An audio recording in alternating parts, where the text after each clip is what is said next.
So given the current landscape of what AI is today, how can businesses really dive into it, use it to their advantage right now?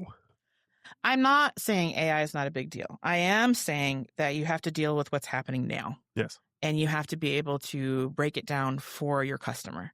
I mean, even before AI content writers and bot writers started to come out and become more and more popular over the last, 6-7 years. Mm-hmm. Hey. Oh my God. 6, 7.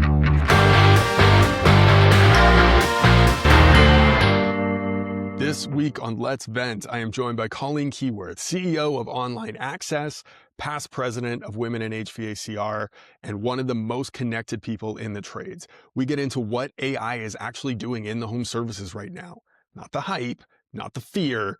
Colleen drops a line that hits me really hard in this episode. AI isn't replacing people, it's replacing wasted time. We talk about the synthetic content echo chamber that's quietly eating the internet, why 5 roofing companies couldn't win her business, and the stragglers dinner philosophy that made her a connector in this industry. If you've been overwhelmed by the AI noise, or you're wondering why your marketing agency can't answer a simple question, this one's for you. Let's get into it. You've been president of Women in HVACR.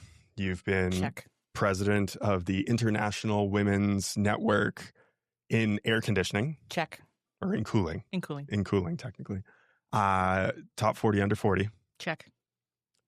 Now you finally bought out your family business. That in the work process. In the process. Yes. Yeah. Finally becoming the head honcho. Yes. Even though you've really been running the place for forever now.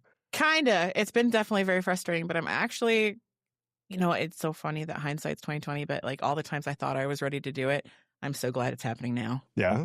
Why'd you wait? It's not even wait. I don't even think I was ready. Like, honestly, all the stuff you mentioned, like that's a lot of time. And let's be honest, I've been very spoiled. You were on the board for Women in HVACR for 9 years. Yeah. So I was very blessed and very spoiled at the fact that I was even able to put that much time into these extra projects and still work in the business and still do all the stuff for Online Access. But it's one of those things where I look back now and I was like, there's no way I could be taking on the full responsibility of the company itself and be doing all these things, especially the international role. And so, it's kind of happening at the perfect time. I'm rolling off of those and also gaining all the lessons I learned in that. Totally. And I'm not the same person I was even 2 years ago. So no, it's a little different to be like, oh yeah, I'm ready now and I want it. I'm practically doing everything. And then getting to the point where you're like, oh no, now my name's on the line. I did all the business planning. We redid all of our stuff, all of our packages, all of our pricing, and then going through people. People are the least favorite part of the job. I'm not going to lie. No, wouldn't life be easier if it wasn't for people? Right. Like, it's so funny because it's a catch-22. You do it for the people. You want to be in business to support families. Like, that's why you do it, is you are providing livelihoods. And then the hardest part of my day is people. It's people. Yeah. Always. The other stuff, customers, everything like that, I can do that all day long. Mm-hmm. The people. Oh my goodness. And especially, it's so funny. I was thinking about this. I always made that comment that I was like, all 20-year-olds. It's honestly my 30-year-olds that are the hardest. The young 30s. That whole demographic right there. They are, some days. I don't understand what it is. But, another unique thing about Online Access, which I'm pretty sure everybody else listening isn't really doing, especially in marketing agencies, is we are actually in office. We have 40 employees right now. 30 of them are in office. And in the booming metropolis of Port Huron, Michigan. You know what? Mm-hmm. Yeah. The booming metropolis. Yeah. Yeah, it's great. So easy to find, great people. Yeah, talented marketers in that town. Yeah. Yes, we build them. Yeah, you have to. But that's a good lesson too. I mean, from all of our clients working with contractors on a daily basis, I mean, it's becoming harder and harder to find good quality technicians. One, they're usually not looking for work. Yep. 2, I mean, there's certain qualifications that they need in order to actually work in the field. Yep. How are you bringing those people up in your business? And then, I mean, how can someone relate to that as a contractor? Honestly, I'm lucky in the fact that I will say so much of what we do is having the business itself. So like having the contracting business in the family and giving that exposure to the team where they're actually like, when we were sharing the building with them and they actually understand what our clients actually do. Yeah. Like, you find that missing in so many different other marketing companies you work with. They're like, yeah, it's seasonal. Like, yeah, like nobody cares about what we do. Like, I mean, there's just different things that are different challenges there. So I do think we're spoiled in that fact. And we do say that a lot. It's for contractors by contractors. Right. We each outgrew each other. So now we're in separate buildings. But I still kind of do a walkthrough with our team quite frequently as far as what the challenges are. And they get to see the day-to-day and meet the technicians and all that kind of stuff. Do you send them on ride-alongs? I haven't done a ride-along yet, but we have done full tours of the business as part of it. And we'll walk through the shop and as far as what the CSRs do and what, that type of stuff, because that's the stuff that they're dealing with that you don't even think about. Is like when you're talking about setting up ad campaigns, the people answering those phone calls, like this is their daily life. Like this is what that looks like. As far as the other skills and stuff, we do a lot of training. And then, of course, we even have a college, luckily, in our town, too, that does a lot of that. So, like, we have 2 colleges in Port Huron. And so it's actually kind of easy for us to find. You know how easy it is to hire for social media? Oh, my God. Everyone wants that. Everyone wants that. But, like, graphic designers can be a little bit more difficult. We had an ad out this last week, and, like, we had over 85 people apply. But we had to say it was in office. And they're all from every different state, every different country. And then they were like, yeah, willing to relocate. And I was like, no, you aren't. Like, not here. Not here. So like we put ranges on there, like the range for the job was on there, but it was so crazy how people were like, we're willing to move.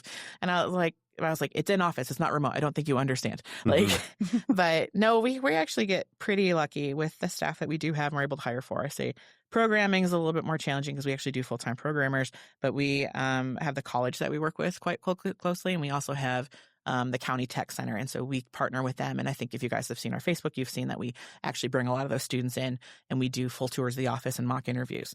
And so just like I tell my contractors to get involved with their tech and trade schools, like we do the same thing. Nice. So it is different. And as we grow, we're still filling seats. We added more people last year than any other year. And honestly, I am absolutely in love with the new staff members that we have added. Like, yeah, absolutely in love. And I maybe that sounds creepy, but there are some really good talent that we've added that just every day just make me want to just come back to work. So, yeah, it's kind of a changing of the guard, if you will, in the new world era. Yeah. Well, and speaking of that, I mean, you were just speaking at AHR on AI and the advancements of it. Thanks to you. Yeah. I wouldn't have had my clicker. It would have been, you rescued me with finding those batteries by calling the tech guy. Who knew? Who knew? Yeah, who knew? Like, I've never done this before. Only put on how many events. But yeah, you've been talking about AI. It's been something that's obviously been on people's mind. I think it was, I tried looking it up. It was over a third for sure of what I counted. Yeah. Of the breakouts all at the breakouts AHR said were AI in them. Yeah. It's the buzzword. In some way, shape, or form. Everyone's trying to get ahead of it. Nobody knows what the fuck is going on. Yeah. Nobody understands exactly which direction it's going to go. And anyone who tries to predict it is full of shit. Yes. So. Yes. Thank you. Somebody said it. I am so sick of it being used for fear. And so like, I in no way, shape, or form am thinking that like I am the AI guru of the entire industry. I'm not. You know what? I'm not. But you know what I am? I am intelligently looking at what is actually useful and what is not useful and what is serving my contractors, what is not serving my contractors, what is serving my business. And the number one thing is AI isn't replacing people, it's replacing wasted time. Right. And yes, there are so many applications. When you say AI, it's so broad anyway. And so everybody wants to think like, oh, it's just ChatGPT. Well, that's where we're at now as a society. But if you brought up ChatGPT and all this stuff a year ago, people are like, what are you talking about? Now it's become as mainstream as Google. Right. So of course now we are, moving with the crowd as they are, yes, we always need to be looking ahead, but we also need to be focusing on where our contractors, where our customers, and honestly, here's the biggest one, guys, where the homeowners are at now too. And that's changing. And we've always had things, especially in marketing, come at us for, what's the next new shiny? Think of Amazon Voice. Think of selling online. All the things we've been through. A voice search alone. I mean, that was crazy when everybody like, oh my God, we're not prepared for voice search. And then they found out it really wasn't that big of a deal. Yep.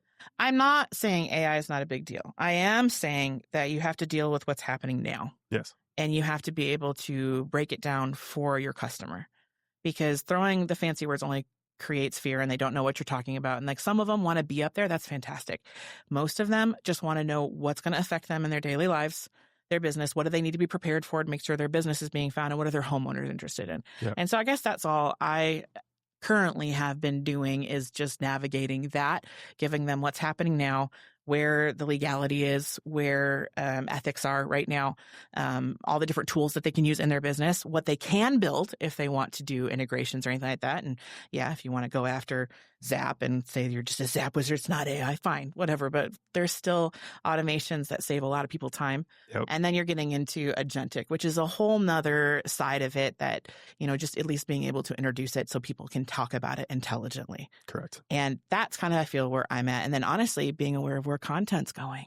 I think that as anything is something that us as marketers are not talking enough about. Yep. Because content, no matter what, is still what's feeding the beast. And it is getting to be a smaller and smaller scope. And there's so many people that want to shout from the rooftops about where it's going, what's going on, and what you need to be aware of. And yet we're not talking about what good content looks like, where content's coming from, intellectual property, as far as what ranks, or what engines are actually looking for, and what spider rates going on between the bots and between Google. It's a lot's changing. And what these servers are doing about it's going to change too. Because right now it's happening for free. If we end up going into a paid model where these bots are having to pay to spider content, like a Spotify model or something like that, I think we're really going to be talking about something different, because we've just made a very, very big internet a lot smaller. Right. I think that's what keeps me up at night, to be honest with you, because that really changes everything that we're doing, because nobody creates content just for fun. You create content to get famous or get rich. And if that driver goes away, now I have to figure out, what's the next stage of the game. Right. So I don't know. I mean, that's what's in my mind right now. So there's a lot to unpack there. I've been told that before. All right. So let's start let's start at that last piece, what's keeping you up at night, and the unforeseen changes within the content, where that could go. What would be a leading indicator to you that we're heading down that road and down that model? I think we're kind of seeing it, because I referenced this in my talk, but it's kind of like its own Ouroboros now, or its own echo chamber. If you think about people grabbing from any type of large language model to get content from and not using their own intellectual property. That's a majority of people using it, honestly. And so what happens is these bots are scraping the same content over and over again that's already being regurgitated, and you end up cannibalizing your own stuff. And so as far as what gets shown in the echo chamber, it's whatever's has the most out there. Right now, it's like if I scrape this thing a million times and this is the number one source, and so are the 13 billion other people doing the same thing, and then they're publishing on their sites, and it's only compounding the importance of this because they're finding it over and over again. And now we've created an echo chamber. Right. So there is very little quality control, I think, on internet content. It's all competitive, and our contractors every day are being told one thing or a different thing, no matter what company they're with. And I think that's the most frustrating thing, is because we're taking people out of it. And I don't know, Evan, I still feel like at a certain level, yes, cost is definitely something I want to keep in mind. But I think just like our services, even from a contracting level, people still want a kind of individualized attention still. They still want something to be uniquely them and customized, because when it gets mass produced, you lose that quality. Yes. So I don't know where that's at yet. That's what I think the indicators I'm looking for, and we're just kind of doing our best to follow Google. We work with a lot of great, amazing local search groups and think tanks and stuff like that all the time. That we've been a part of for years, that we're constantly part of that conversation, especially when it comes to local service businesses. Right. And they're all saying the same thing. They're kind of like keeping an eye out of where content's going, because it's ever who's going to make that shift first, I think, as far as what gets prioritized and what doesn't. Right. I mean, even before AI content writers and bot writers started to come out and become more and more popular over the last, 6-7 years. Hey. Oh my God. 6-7. Sorry, that's for my kids, because it's banned in our household. But we've had this mass-produced content that's existed, and it's really diluted what it is that exists, and 100%. It's created false truths in a lot of cases. Yeah. But because it is mass-produced, that's what the AI relies on. That's what it's pulling from, and just because it exists in the most agreed-upon cases, they take it as truth. Yep. Right. And that's where it takes pushing back on that model in order to create something different. Like, who's the gatekeeper? I guess that's the scarier part, right? Gatekeeper right now. But they're going to get there. They will. And then that's a whole nother problem of who plays a gatekeeper. And if we're talking about our society, we're talking about capitalism, we're talking about big interests. We're talking about big pharma. We're talking about big tech. We're talking about all the people that can have an influence on what that looks like. Let's talk about AI today and what contractors can do right now with the existing information, because there's so much that we can't control, right? And Tony Robbins talks about this, right? There's two businesses that you're constantly running, the business you're in today and the business you're becoming tomorrow. The one you're coming tomorrow, yes, you need to plan for the uncertainties within that, expect the best, plan for the worst. And that's such a wide range. It's really difficult to spend too much time there without making sure that you're actually going to make it there. Mm-hmm. So given the current landscape of what AI is today, how can businesses really dive into it, use it to their advantage right now? So I'll kind of reflect what I said earlier, which is AI doesn't replace people, it replaces wasted time. Right. And I think that's one of the biggest things that a lot of companies, every company out there really needs to be leveraging is just the amount of time saving that you're getting, because that's the biggest piece of resource that you can't get back is time, right, and how much you're wasting on certain projects or how long something's taking you, especially when it comes to like our customers right now.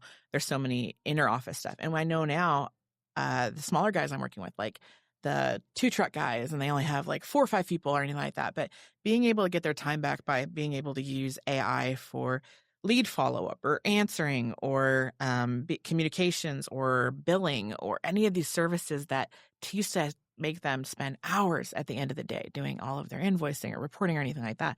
And they don't get that time with their family as they're building the business, and they're in the truck during the day, but in their office during at night. And so I really do feel like AI has changed that. And we always throw the term around like you should be using AI. And so everybody's like, oh, I'm using AI and I hired this young person, they're going to use AI.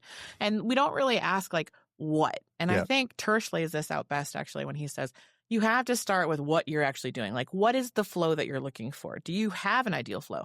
Is there something in your business that you are doing more than once that could be completely automated? Yep. Is there something that's tanking your time? Is it your email?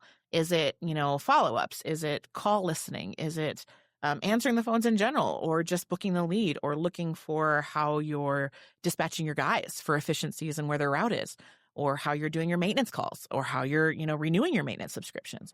There's all different facets of your business that we don't actually take a look at. And you take that step back and you map out what an ideal process looks like before it gets messy and before it's July, right. And I think that's the step that we skip, is we're just like, oh, we're just using it, like that kind of thing.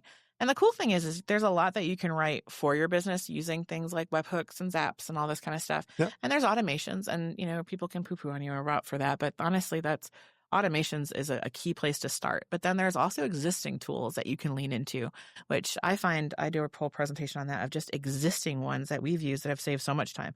Oh my God, the presentation alone, that's easily a third of my work is just building presentations. Right. And I feel like a dancing monkey, and I'm sure some of my horts do too. Is it just because they're like, what's your next topic? What's your next buzzword? Do you have a presentation ready for me? And it's like, oh, that's it. Like that's the stuff that all of us at one point or another were speaking the next day, and we're in our room till 2:00 in the morning finishing up stuff. I'm not nervous to speak. I'm not nervous about the material, but we have to have it in a format, and we have to have slides, and we have to have all this.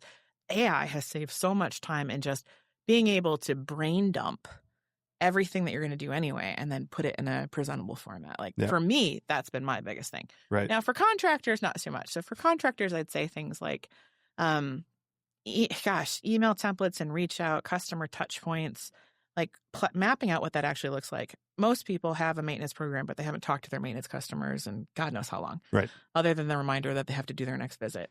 And it's like, is that the ideal thing? Do you have a whole touch point? These are supposed to be your favorite people in the entire world. Mm-hmm. Like, how are you taking care of them? Yep. And what does that look like? Efficiencies with dispatch, efficiencies with your technicians, how you're answering stuff, being able to book calls online. All of that stuff's available now. There's so many cool products out there that work with your field management software even. And I love that kind of stuff. That's why we build a lot of presentations on, is just different tools to look at that have already done the work. You just have to apply them to what you're doing. Right. Which, sure, it might be the easy route, but gosh darn it, like if you're not going to start developing your own, that's a good place to start. And then your own agentic. Yeah, agent. exactly. and I think that's the next step, though. And I think you already realize it, is that we're getting more and more into is the fact that we're all going to have our own agentic interfaces in our businesses. And that's going to be, it's an expert in your entire business. And like, if you're at that level, like, yeah, that's going to be the future, is where we're going to be able to ask one question and it's going to be able to interface with all of our different softwares that we're using between billing and our CRM tools and everything like that. And it had and our employee manual and all this kind of stuff. And so you have your own, Cortana, please tell me more about like what was today's numbers, like that type of thing. So it's not sci-fi anymore. That's what's happening. And so many different companies, I know, especially the bigger enterprise ones, have already started building what that database looks like and, what that interface looks like for their employees so that they have one system, one unique ecosystem that is all driven that way. And yeah, so I guess it's in stages, right? Like, where are you at in your business and what are you running to tackle first? And the first thing is to step back and look at where you need the efficiencies. Right. Well, and that's, I remember when Amanda came out with CXC with Bree, and, the two of them sat down and Bree just posed the question to her of, what is your biggest time suck right now? Yeah. And it was call by call management, because she was going really deep into it. She was implementing it really, really well, and it was making a big difference, but massive time commitment. And she was doing it all herself as the owner. Really? Yeah.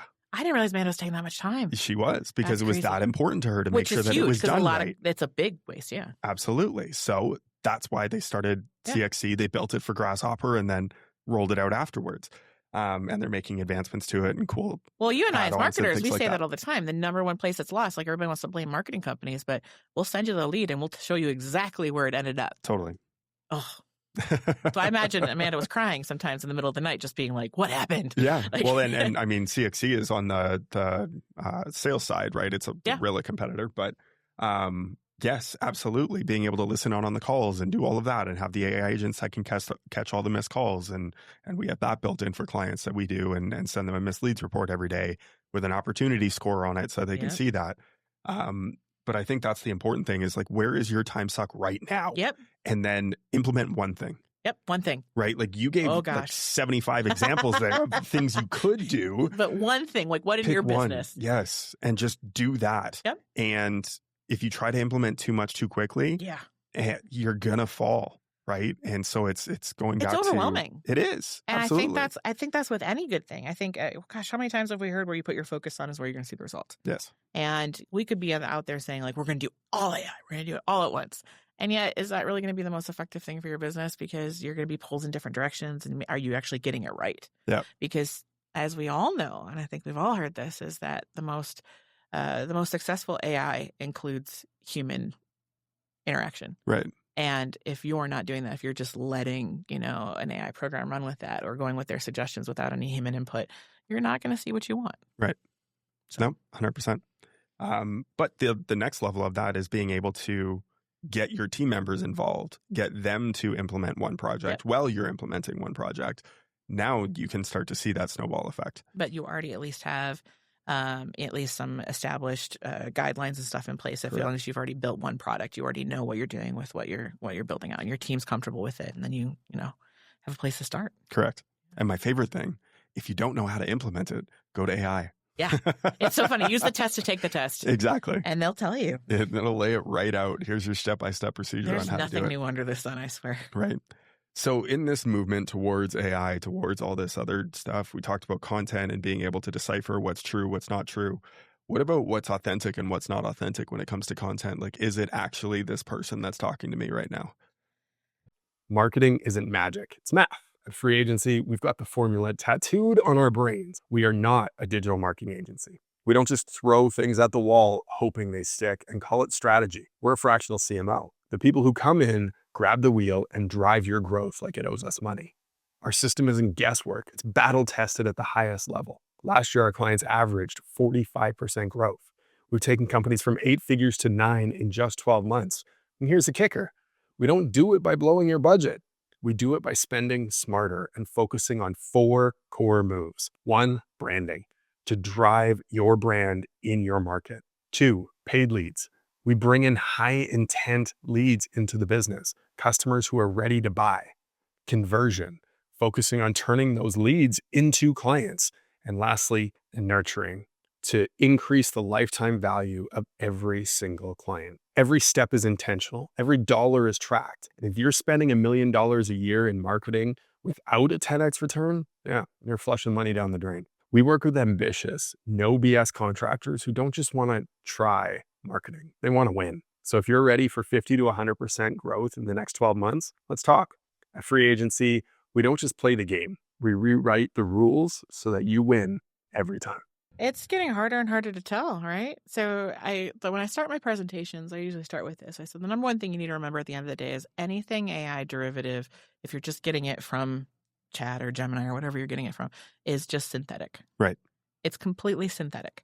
It is created off of existing intellectual property, somebody else's work, and it is taking it and mashing it together with other people's work to create something completely false. Like it's not untrue, but it's just synthetic. And Right. so it's not personal. It's not something that's published. It's a derivative of. And so because of that, like we see more and more of that coming from sources that are unknown. Like they'll cite a couple sources and stuff, but it's really just a mashup.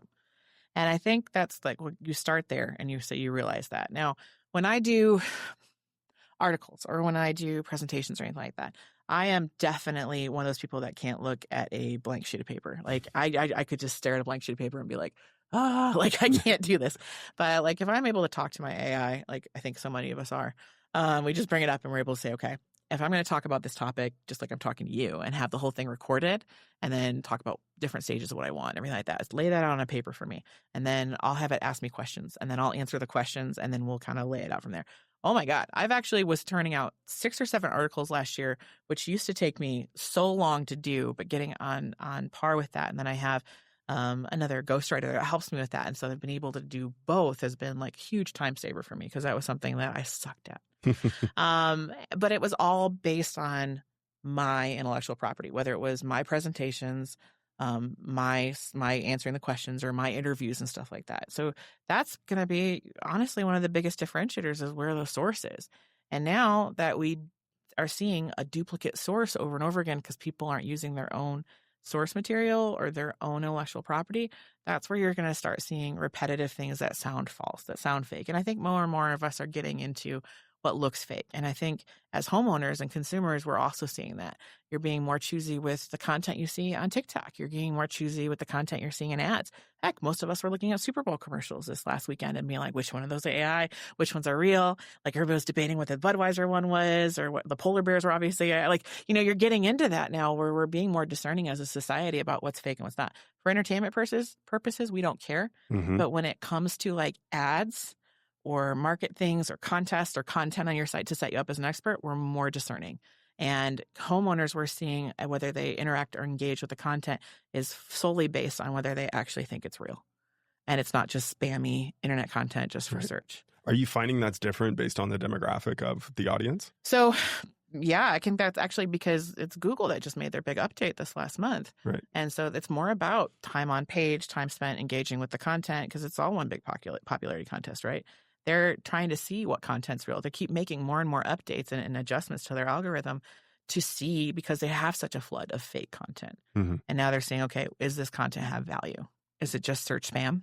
Or is it actual built for homeowners? Is it built for people to get information? Is it correct information? Right. As far as age demographics, part of my presentation went over a search that they did on how people are using the internet, how people are using chat, how people are using YouTube, like all the different mediums they use. And it kind of dove down into complex questions or simple questions, and then home services or just retail. And Right. so as far as obviously they all have different numbers. And I think that's another thing we don't talk about is retail is a completely different thing than home services, a Mhm. local home service. And it showed that in the things too, as far as people don't really generally use AI to choose a air conditioning company. They will choose it to say between these 3 companies, which one's the best. Right. And they'll look at that. But as far as saying, who's near me, that's still like you can see a demographic of people that just don't trust it, completely drops off. And even if you have 18 to 20 something year olds that are just using it all day long, that's still the same demographic of kids who are using TikTok for medical advice. So I don't know how I trust that. They don't exactly have homes yet either. So again, it's coming and they'll be very much more comfortable using, as these large language models get more adept at localization. I think that's what we're waiting for though. Right. Because right now they're not very localized. No. So that I think is what we have to be aware of is as they start getting more localized, I think that's going to be the biggest piece of the puzzle is what local search looks like in an LLM. Right. Right now it's pulling off of Google. So we're kind of like still in that SEO world, Yeah. Keep doing what has been working. Foundational and it's SEO continue is still, to work. absolutely. Especially technical, because it's been left in the dust for a long time now. Everyone's focused on content. Just put out more content, more blogs. But technical is such a big deal about that. Exactly. Yeah. You need to make sure that your page is running correctly. Because if Google can't crawl it, if the spiders can't crawl it, you're never going to get seen anyways. No. Yeah. Yeah, well, we can actually have conversations like this and not get people being like, oh, they're so old. I'm like, no, this is literally foundational. Yeah. Like, if you don't have this first piece, the rest of it doesn't build. Totally. People don't talk about that with their ad scores either. So, Nope.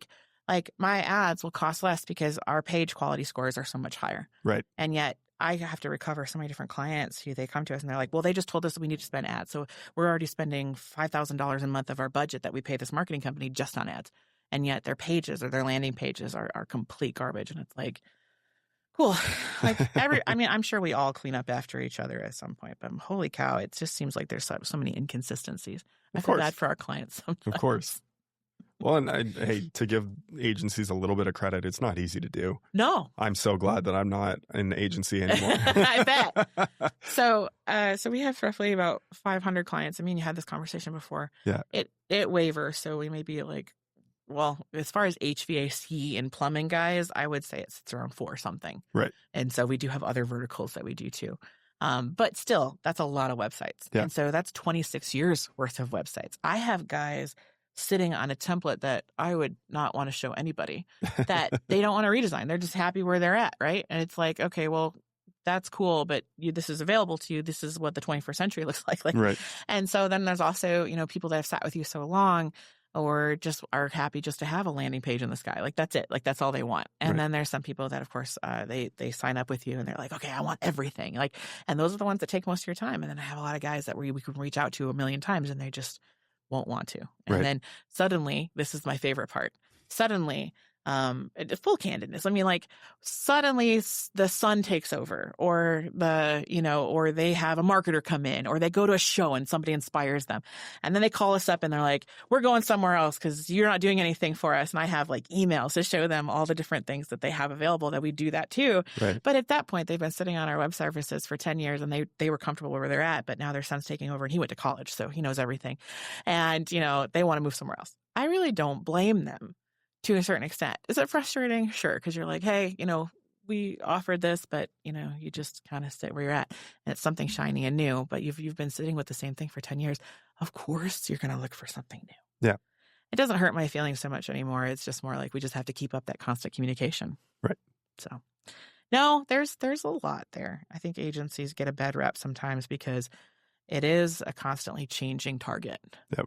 And it's something that we have to be diligent all the time about. And there's lots of noise chamber of different things. Then it's kind of fear-based a lot of times. And so people will call and say, I just don't feel like I'm getting it done.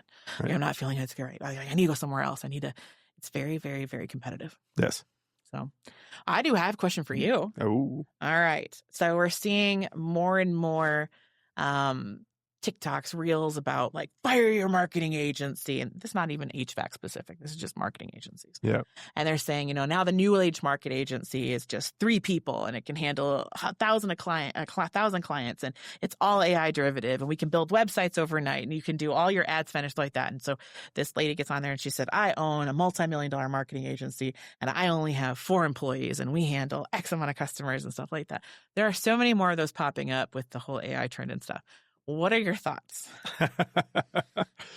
I mean, I heard, was it Peter Diamandis, I think, was talking about it 2 years ago, saying that we're not far off from the first billion-dollar company that is one person run. Right.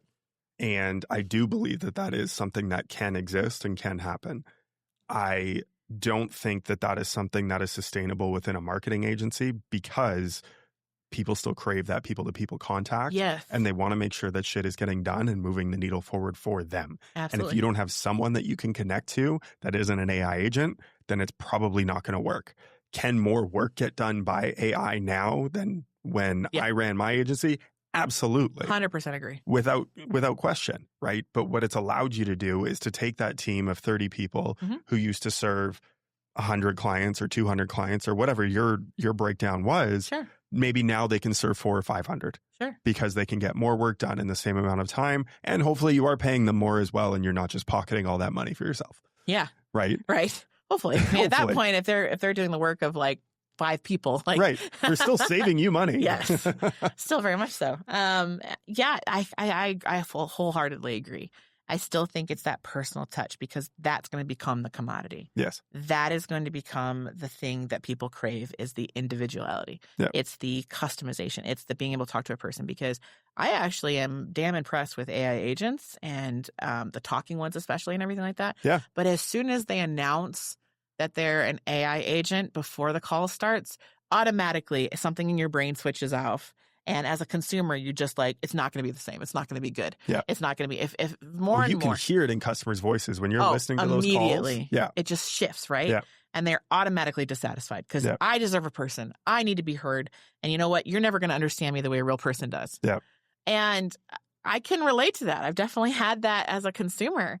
But so surprisingly though, when you actually look at some of the testing on this, is if people don't actually know it's an AI agent, the success rate of the call shifts immediately. Yep. Because it is real. It's because it's that. And when they find out later that it was AI, then they're kind of feeling like they've been tricked, right? Right. There's really no right answer to this. No.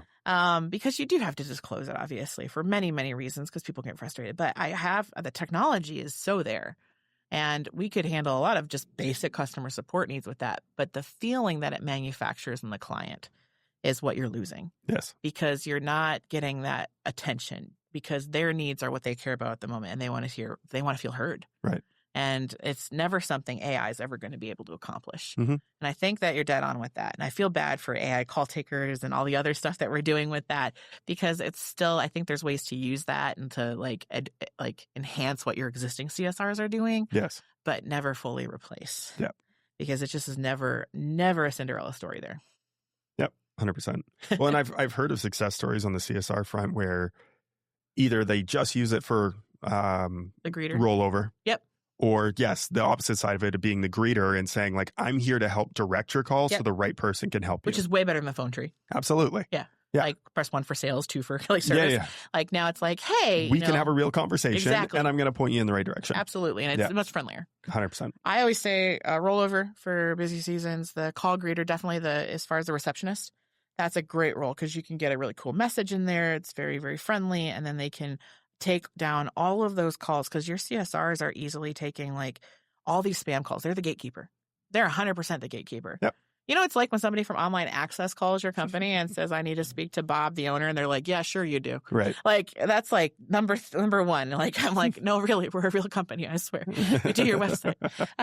So yes, as far as they are the gatekeeper. And so if you're able to take that off their plate, then your CSRs, who are the rock stars of your company, are able to spend more time with the clients. Correct. So rollover after hours, there's an argument for that too, because at least you're saving your man hours. I think after hours as an industry is something we're tackling. Whether it's CSRs or technicians, and like you can't burn the candle out at both ends. So especially with how demand we are, I think that's one of the things that is kind of not so much of an expected and so much more a privilege now. Yes. We've switched to just having our customers, like our membership customers, they are the only ones that, get that type of service. Mm-hmm. Like in that way we save our guys. Like it's a big deal. Yeah. No, I've seen a lot of companies that have switched to that where if you're not a part of the club, if you're not a part of the membership, like you're not getting the after hours service. Yeah. It's not like it was anymore. How do you feel about the ones that push them away or are trying to push them away by offering like a really high dispatch fee in order to get an after hours service? So I've seen that because we kind of do something similar to an extent too. Okay. So like, our technicians have the choice on whether they want to run the call or not. And in some cases, they'll get to keep the higher fee. Mm-hmm. So if we have a guy who's like, yeah, I don't mind running whatever like that, and like it's a weekend or a holiday or something like that, then they absolutely, it is a premium, but they're pocketing that extra if they want to do it. Or if they want to stay, they absolutely can stay. Like they don't have to, they have something with family, whatever, like, they can stay home or they can choose the calls they want to run if it's not somebody in membership or anything like that. So we kind of do something like that. Okay. We also offer, because we're in a heating area. Market. Very much a heating market. So we'll also offer things like, if you have no heat whatsoever, we're going to we have a partnership with a hotel. So we'll put you up in a hotel and for that evening, and then we'll get a technician out first thing if it's an absolute emergency or something like that. Unfortunately, the other side of what we do is plumbing. So frozen pipes are a little less negotiable. So that's a little bit more of an emergency situation, but yeah. Right. Got it. I like that idea of having the partnership with the hotel and being able to put them up. I've heard of the space heaters or like the portable air conditioners when there's... But everybody, when they have no heat, it's a baby or an elderly person or they have pets or whatever it is. And you're just like, all right, well, here's, for one night, you can get a free hotel and get it taken care of tomorrow, not pay the premium, saves my tech, saves you, You'll have a guaranteed visit, Not to mention a wow experience from the company, right? Mm-hmm. Yeah. No, I love that a lot. That's one to implement. I would highly recommend that. Anyone that's in any kind of an emergency situation. Absolutely. I love that point about being able to take care of people and give them a wow experience. I think that's something that's missing now more than ever is because you're paying like $129 for the night or whatever it is to get the full customer the next day. Yeah. A fraction of the cost, right? And I mean, it builds a relationship with the hotel as well. So they're probably a customer of yours, being able to maintain their equipment. So like there's layers to that really make sense and I really love. But being able to look at the business from a very objective point of view and say, and 30,000 foot view, where can we level up our experience for our customers? Because they're in a shitty situation right now. Nobody is calling an HVAC company, a plumbing company, electrical company, garage door company, excited to talk to them. No. It's not a phone call that anyone looks forward to making. Not at all. It's a pain in the ass. And the number one thing they want is just somebody to answer the phone. That's it. And just take care of them and understand that they're suffering in some way, shape, or form right now. I went through 5 roofing companies and like 6 lawn care companies this last year just because I couldn't get somebody on the phone. Like I just wanted to book somebody new. And I was so aggravated that I was like, none of them have websites, none of them or there's some big conglomerate or anything like that. And we needed a new roof. Mm-hmm. And there were guys that would come out and give quotes and then never get back to us. They were just these one truck guys or whatever. And just to get them on the phone, it was like a message or somebody working off their pocket out of their cell phone. Same thing for lawn care. It was absolutely frustrating because was it something like lawn care I needed? Like I was like, we're gone all the time and I need somebody to just mow our lawn. Like, come on. And then the same thing for a roof. Like we needed a new roof. Was it something we wanted to put $30,000 on? No. Was it something we had to? Yes.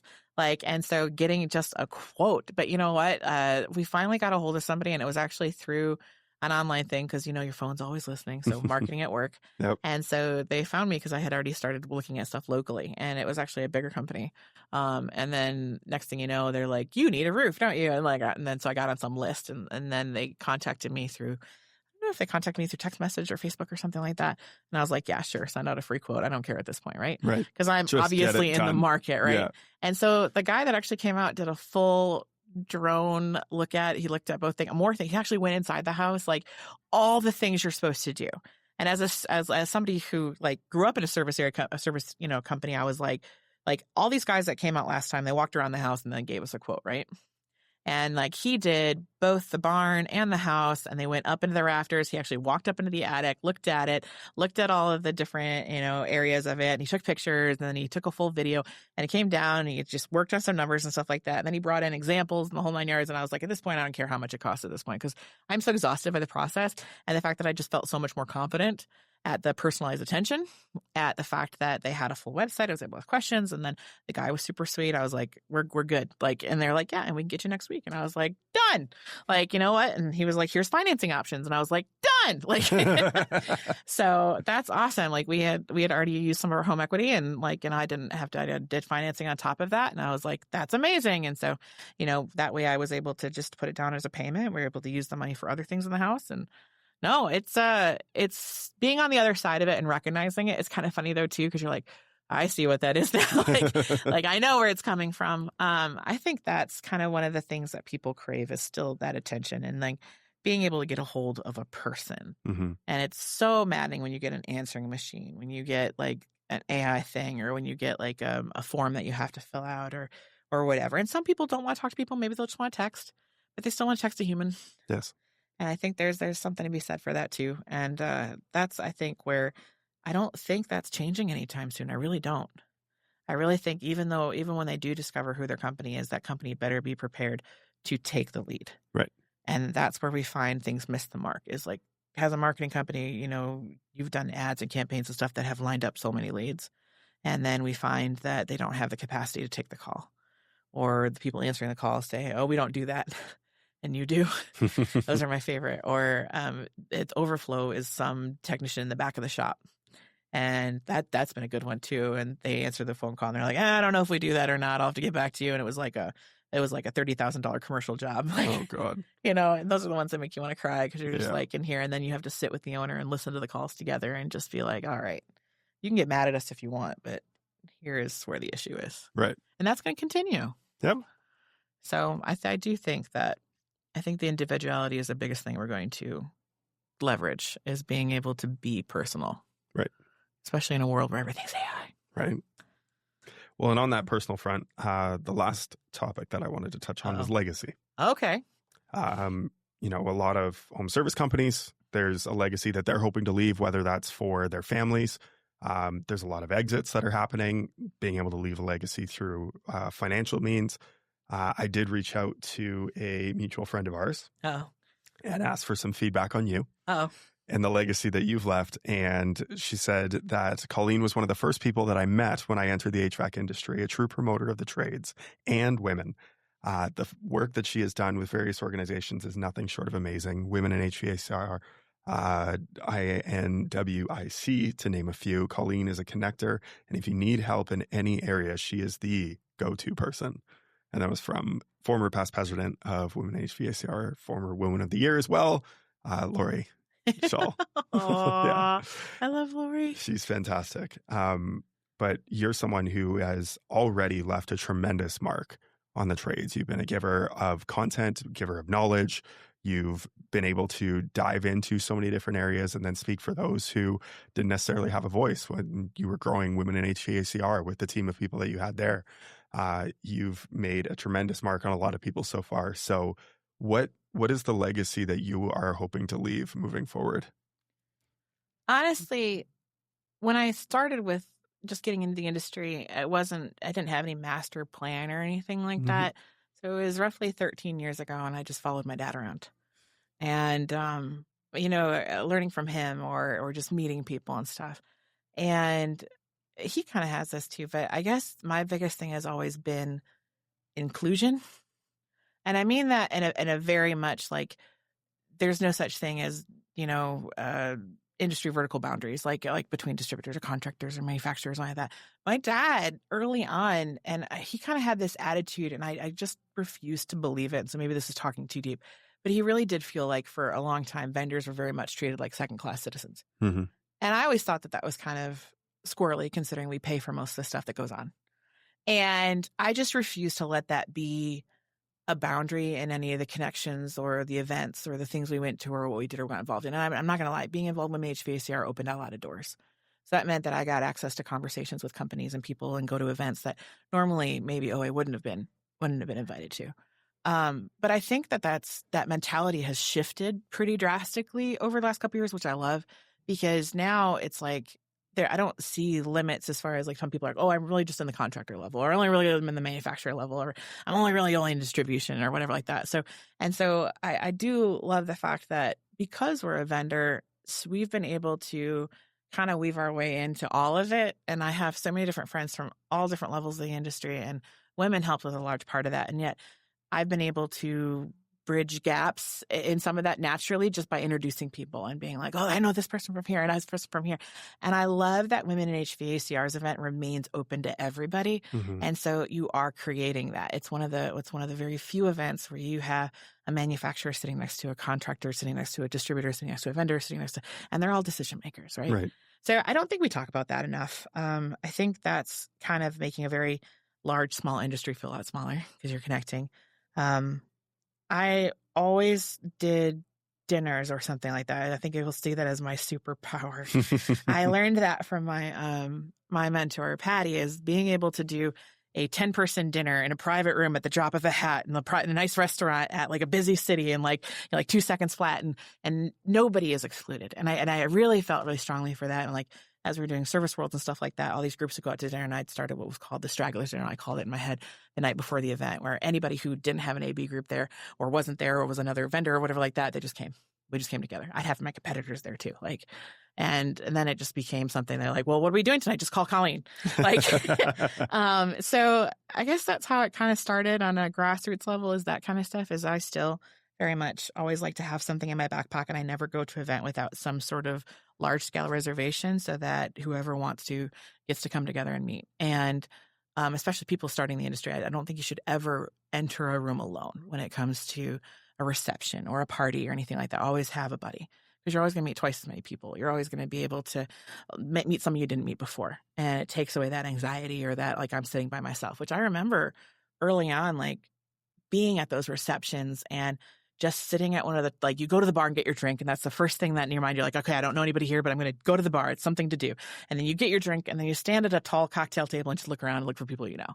And I've been there. Mm-hmm. I mean, it's hard. And I'm not shy. I think everybody knows that. But like early on, when you don't know anybody, it can be very daunting. And it was when I started to get involved with all the extracurricular stuff, like Women HVACR, that like you met more people outside your circle. Because being involved in a local business means you're pretty localized. When you go to these national events, it's like, well, who do I know? Mm-hmm. And I think that's where everything starts, is just making sure that you have a crew, or that you're putting yourself out there and not being exclusive, because there's no such thing as a bad connection, honestly.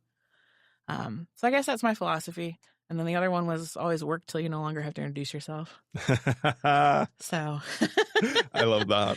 But I have met some pretty crazy, incredible people and women that have women and men. Honestly, I wouldn't be here if it wasn't for my dad and some of the other different mentors I have in my life, like Matt Michelle. And oh my gosh, like so many people that I can call up today if I need something or help. And as I've been going through this transition of like, taking over the leadership role in online access and stuff, I just feel so grateful that I have these people that I can just call if I need help. Like Ruth King's been one of those people. Like, it's just like, I feel very blessed. Mm-hmm. And I don't ever feel like I don't have the resources I need, because I know I can always call somebody. So, no. That's amazing. I just don't ever want to exclude anybody. And I feel like that's always been the thing. And now it's like, I like meeting like up with Tersh and Josh and like the tactical crew. And that's a whole nother extension of it now, is getting involved with the influencers, or getting involved with like other marketing companies. Like between you and Thad, when we were talking originally, it was just like a whole nother circle of friends, and then introducing those circle of friends to other circle of friends. And then it just keeps going. Yeah. Well, having been the beneficiary of one of those dinner invites, that was a wild night. It was a fun night. Yes. it was something else. But that's the cool part about it, is you meet people from all different walks of life and an entirely different experience. And, two people meet and they become friends, and they introduce you to two more people, and the snowball effect continues. So it's so much of the business is who you know. And it absolutely is. Yep. And it's cool that we're all very giving. And I think that there's, I've said it before, but like you can ask anybody anything and nobody's going to gatekeep you. And it doesn't matter, if it's contracting, it doesn't matter if it's just, I'm a TM and I'm struggling with this. Like you can ask, and there's so many resources. And the fact is nobody really keeps it to themselves. They're very willing to share. Yeah, 100%. Yeah. Awesome. Well, thank you so much for coming on. Thanks for venting with me. I appreciate you a lot. I think you've already left a tremendous legacy on this industry. With the work that you've done and the growth that all of those organizations have left with after you've been there. And you're still just getting started, which is wild. I know. I just turned 40 and everybody's like, I can't believe you were such a baby back then. And I was like, I guess so. I was 26. Yeah. It was nuts. Yeah. I appreciate it. I still see that headshot circulating once in a while. that old one. The old one? Yes. Yeah. Yeah, it's great. No, but you really have left a tremendous mark so far, and now taking over the company. I mean, you were the top 40 under 40 in 2019.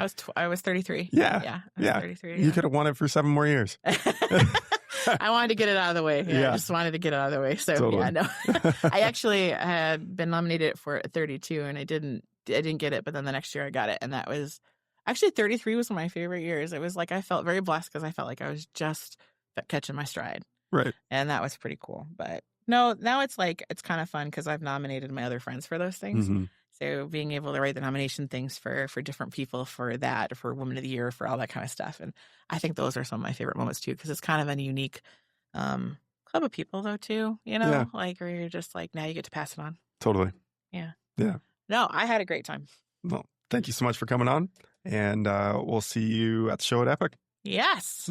Another time in Vegas. Yeah. Thanks, Evan. Awesome. Thanks so much for tuning in. Definitely want to hear what you thought of this episode. Leave a comment down below, let us know. And if you really want to show some support back to us, we could really appreciate it if you would hit that subscribe button as well. And if you did want to get notified when we come out with a new episode, hit the bell icon over there. Thanks so much for tuning in, and we'll catch you next week.